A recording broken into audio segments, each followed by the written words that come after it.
Okay, so you all got a minty when you came in, and if you haven't been tempted to eat it, take it out now, take your minty out, unravel it, and stick it in your mouth as you enjoy our next film. Okay, so make sure you pop it in your mouth, and here we go. I had such a great childhood growing up. There were no screens back in those days. We used to do all sorts of stuff. After school, we'd get on our bikes, disappear all over the place, go down the local water hole, do all that sort of stuff, jump in wherever we wanted to. It was absolutely fantastic. And the other thing that I really remember was that as a young kid, I was really frustrated because you get to January, you're in the holidays, that's okay, and you get to February and you work your way through that, but you had to get all the way through March till you got to March 31st so that they click over the calendar into April the 1st. Because you see, I believed in April Fool's Day.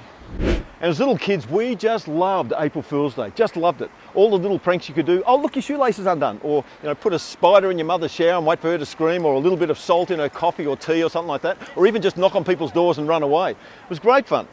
But I mean, it was kids stuff when it all boils down, but we just loved it at that time. Of course, you grow up, as I did, and you just don't do those silly little things anymore, because you see now you do things that are far more sophisticated, particularly when you are a teacher.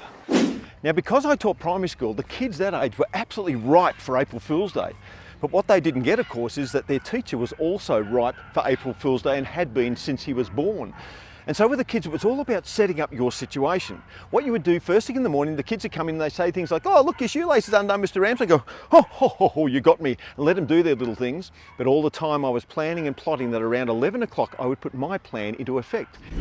One of my first April Fool pranks that I played on a grade 4 is very memorable. And that's because the principal walked in right in the middle of it. And he looked around the classroom and he said to me, John, why are the boys lying on the ground? And I said, oh, they're waiting for an earth tremor to happen at 11:05 today. And he said, an earth tremor? I didn't read about that or hear about that. And I said, that's because I made it up. It's April Fool's Day. And like other principals that had me, he rolled his eyes and walked out of the classroom. And 15 minutes later, the boys still had their ears pressed to the ground, still waiting for an earth tremor that was never going to happen. Now, if you're a school teacher, please do not leave your April Fool's jokes in the classroom. Bring them into the staff room, because that's a whole bunch of fun, I'm telling you. I remember once I made a whole plate of lamingtons, which is like square sponge cake, and you put chocolate around it and then you put coconut on the outside. They're beautiful. I made a whole plate of them. People loved them. Trouble is, one of them was actually made from sponge, like real sponge, square bit of sponge with the chocolate and with the coconut, but they were hidden in amongst the plate. And I waited to see who was going to eat it. Well, eventually in walks the chaplain, Stuart Taplin, and he picks up the you-know-what and he takes a bite. Well, he thought he was going to take a bite. Then he looked around and he saw everybody else was enjoying him, so he took another bite, but this time he tried to even rip a piece off. And when he realised he couldn't, he just politely put it down on his plate and just went on with his conversation. Did I ever tell him? Of course not. The same morning I bought some cones and some ice cream and some hundreds and thousands. So I was making people an ice cream with some hundreds and thousands on top. Beautiful. Everybody was really enjoying it, thought it was a lot of fun. Except for the person that didn't realise that one of those things that I'd made was mashed potato, because I discovered that if you put mashed potato in a cone and you put hundreds and thousands on it, it's impossible to work out that that's not ice cream as well.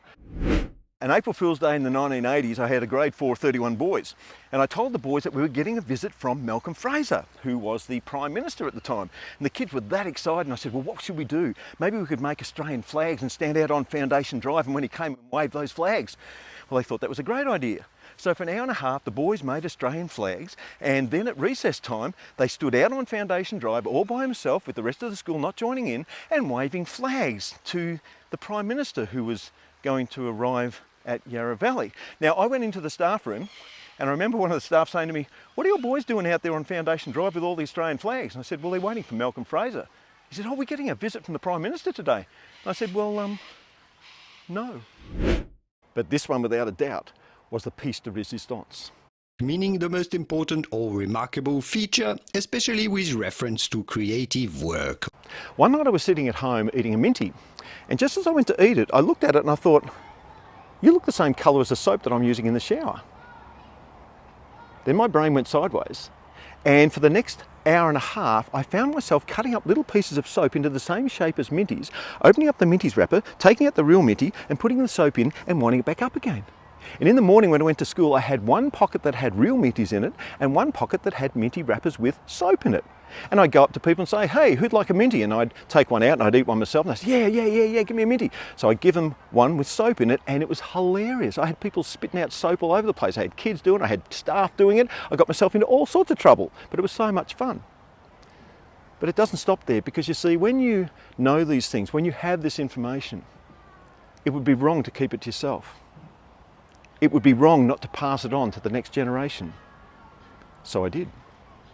One night, when my young 5-year-old Samuel was preparing for school, which happened to be April Fool's Day the next day, we sat up for an hour doing the same thing, cutting soap up into little squares.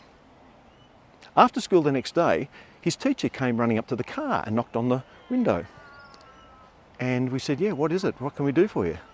And she said, I can't believe a 5-year-old tricked me into eating soap. I was so proud of him. But I was also proud of my daughter, because she also had sat up with us doing that as well, Melody. Except hers backfired a little bit, because you see, she did it to somebody and they thought it was funny, so they did it to one of their friends. Their friend didn't like it and bit them on the arm. They both got into a fight, they both got into trouble. Melody just wandered off into the distance. The generational thing, where will it end?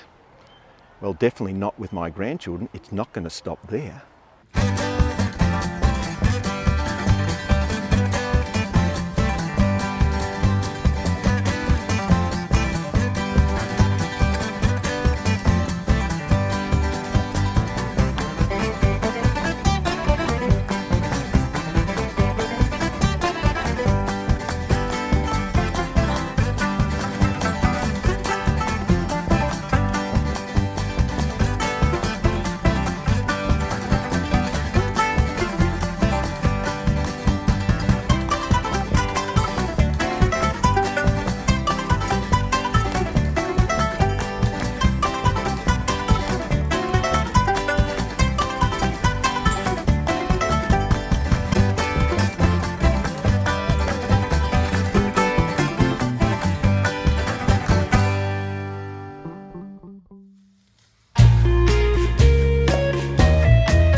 I guess if you're putting together 100 stories, sooner or later you're going to come across something that you didn't know happened that was part of the story.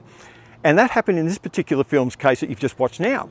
And the part of the story I'm talking about is where Samuel gives that minty to that prep school teacher. Remember, this is happening 30 years ago. Now, I just thought that he gave it to her, she put it in her mouth and spat it out, and we thought that was very, very funny. But apparently there's a little bit more to this story, and I only found out because at the launch of the 100 Stories project back in August 2025, at the end of the night, Samuel went around with his phone. He started just videoing people, getting comments, having a bit of fun with them. And then he came to this group of young people, and as he was talking to them, he started telling them about this minty and his teacher. And I went, what did he just say? I had no idea about that part of the story. And this is what he told them. So, honest review. It was amazing. I didn't get a minty that was soap. I got a real minty. I didn't get a minty at all. I got this though. Do you know the part that he actually missed out of that story? The teacher who he had in there, I gave her that minty halfway through class. She put it in her mouth, choked, swallowed it, then ran out of class. Whole class is sitting there like, what do we do now? Was that Mrs. New? It was. Next thing, a different teacher comes in to finish off the rest of the class. She disappeared and we had a different teacher. I was in prep. I had absolutely no idea about that particular part of the story. So little Samuel at 5 years old was creating a story right over here. Turns out that grown-up Samuel, who they now refer to as Sam, is still creating stories.